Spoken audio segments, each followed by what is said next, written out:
Hello friends, hi, welcome back to our channel The Premier English. In this video we are going to learn how to talk about the ability in the past. అంటే గతంలో కలిగి ఉన్న ability గురించి, గతంలో ఉన్న సామర్థ్యాల గురించి ఎలా మాట్లాడాలి ఇంగ్లీష్లో అనేది ఈ వీడియోలో చూద్దాం. ఇంతకుముందు మనం ప్రెజెంట్లోనూ ఫ్యూచర్లోనూ ఉన్న ఎబిలిటీ గురించి మాట్లాడాలి అంటే ఎలా అనేది తెలుసుకుందాం. ఈ వీడియోలో దానికి భిన్నంగా గతంలో మనకున్న ఎబిలిటీస్, గతంలో ఇతరులకున్న ఎబిలిటీస్ గురించి చెప్పాలి అంటే ఇంగ్లీష్లో ఎలా చెప్తాం, దానికి కావాల్సిన హెల్పింగ్ వెబ్ ఏంటి అనేది ఇప్పుడు చూద్దాం. Shall we get in topic.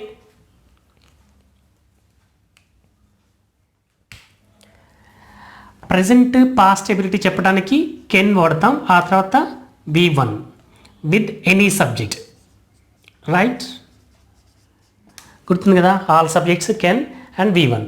ఇది ప్రజెంట్ అండ్ ఫ్యూచర్ ఎబిలిటీ చెప్పడానికి అండ్ ఫ్యూచర్.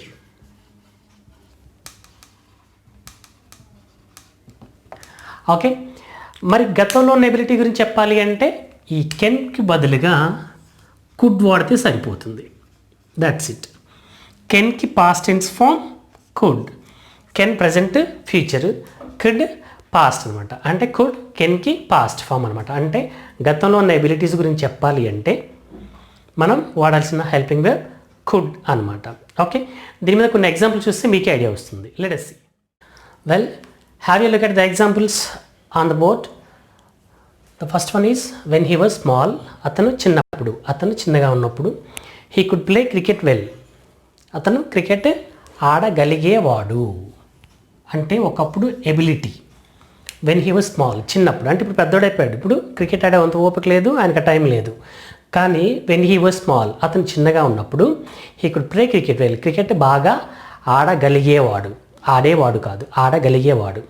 ఓకే, ఆడగలిగేవాడు అలాగే ఆడగలిగాడు, ఈ రెండు అర్థాల్లోనూ కుడ్డే వాడతాం అనమాట. ఆడగలిగేవాడు, ఆడగలిగేవాడు, ఆడగలిగాడు.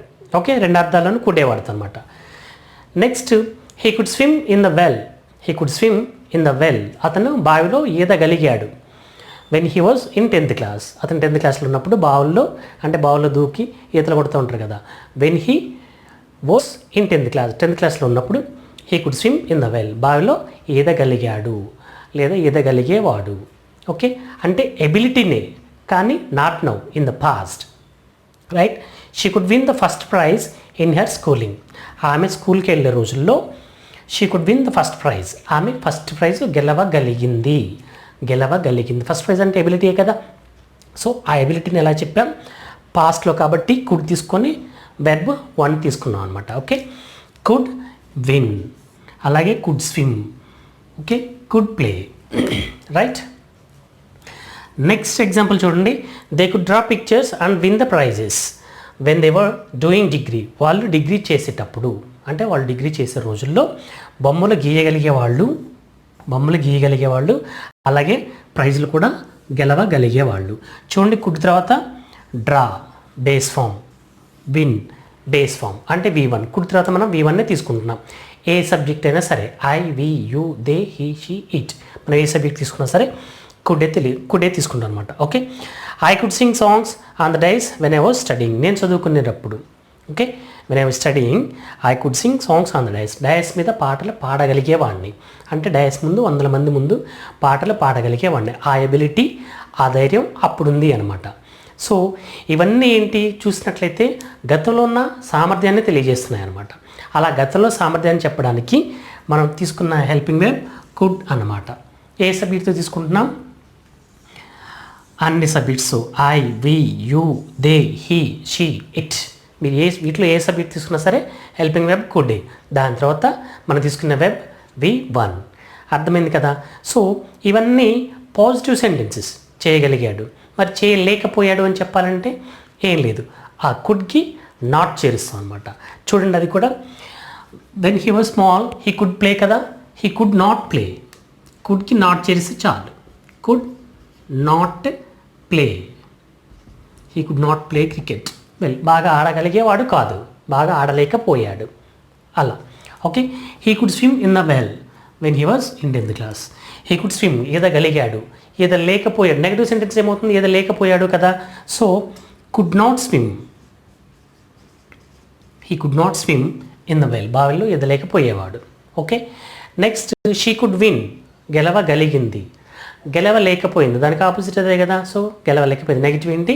Could not win. Could not win, గెలవలేకపోయింది. Like this. ఏం లేదా, కుడ్కి నాట్ చేస్తే నెగిటివ్ అయిపోతుంది. అలాగే దే కుడ్ డ్రా, నెగిటివ్ ఏంటి? Could not draw, that's it. Okay, next I could sing, పాడగలిగాను లేదా పాడగలిగేవాడిని. అప్పుడు నెగిటివ్ ఏమవుతుంది? Could not. I could not sing, పాడగలిగేవాడిని కాదు, పాడలేకపోయాను. ఇలా రెండు అర్థాలు కుడ్ అండ్ కుడ్ నాట్ వాడతాం అనమాట. ఓకే, ఒకసారి పాజిటివ్ చూసాం, నెగిటివ్స్ చూసాం. మరి క్వశ్చన్స్ ఎలా చూస్తాం? క్వశ్చన్స్ ఎలా అడగాలి? నువ్వు బొమ్మలు గీయగలిగేవాడివా? ఓకే, తను వంట చేయగలిగేదా? ఆమె బొమ్మలు గీయగలిగేదా? ఇలా క్వశ్చన్స్ ఎలా వేస్తాం? ఇప్పుడు అది కూడా చూద్దాం. సో ఈ ఎగ్జాంపుల్ చూడండి. She could drive the car. For example yesterday.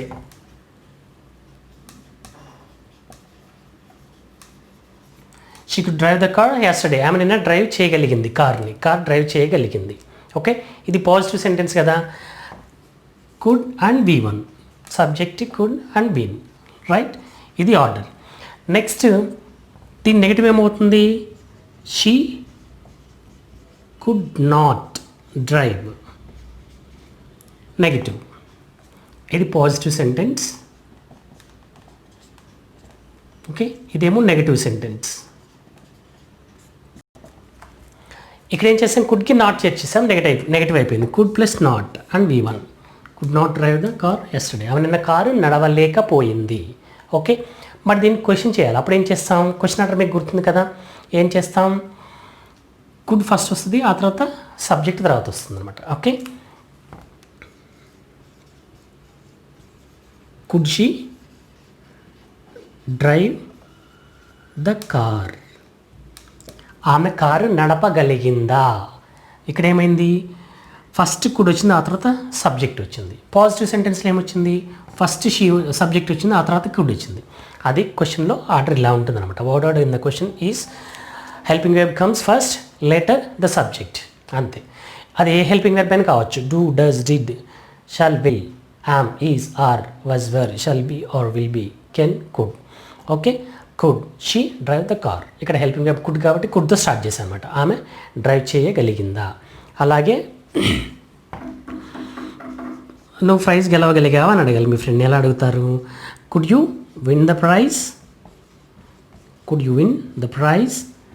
Praise గెలవగలిగావా? Okay, could you cook well? బాగా వండగలిగావా? Like that. సో ఇలా మనం కుడ్తో క్వశ్చన్స్, నెగిటివ్స్, పాజిటివ్స్ ఫ్రేమ్ చేస్తాం కదా.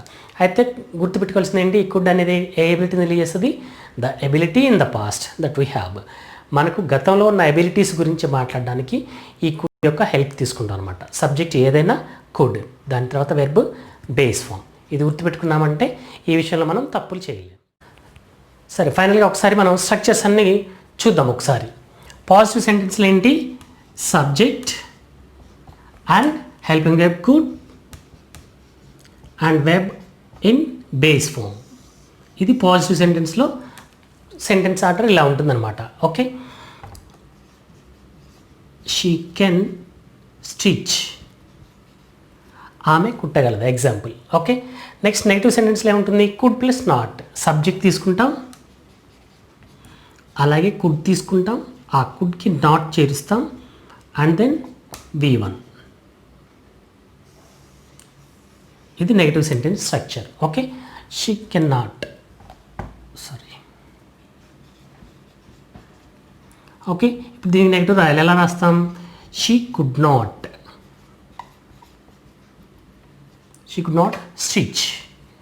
ఓకే, ఇప్పుడు క్వశ్చన్లో ఏంటి? మనం ఏం చేస్తాం? కుడ్ ముందు వస్తుంది. కుడ్ షీ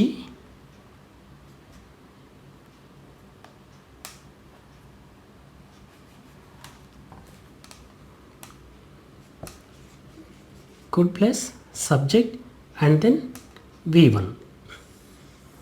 ఇది క్వశ్చన్. ఓకే, అప్పుడు ఏమవుతుంది? Could she stitch, could she stitch, question mark పెట్టేస్తాం. ఇంతే. ఈ ఆర్డర్ మనం గుర్తుపెట్టుకున్నామంటే మాట్లాడేటప్పుడు కానీ రాసేటప్పుడు కానీ తప్పులు చేయం. అర్థమైంది కదా? ఓకే ఫ్రెండ్స్, మీకు ఈ క్లాస్ అర్థమైంది అనుకుంటున్నాను. మీకు ఒకవేళ ఈ క్లాస్ అర్థమై నచ్చితే లైక్ చేయండి, అలాగే మీ ఫ్రెండ్స్తో షేర్ చేయండి. ఇంకా మీరు సబ్స్క్రైబ్ చేసుకోకపోతే ఈ ఛానల్ని సబ్స్క్రైబ్ చేయండి, అలాగే బెల్ ఐకాన్ మీద క్లిక్ ఇవ్వండి. ఏమైనా డౌట్స్ ఉన్నా లేదా ఏమైనా చెప్పాలి అనుకున్నా comment in the comment section. Meet again in our next class. Thank you very much.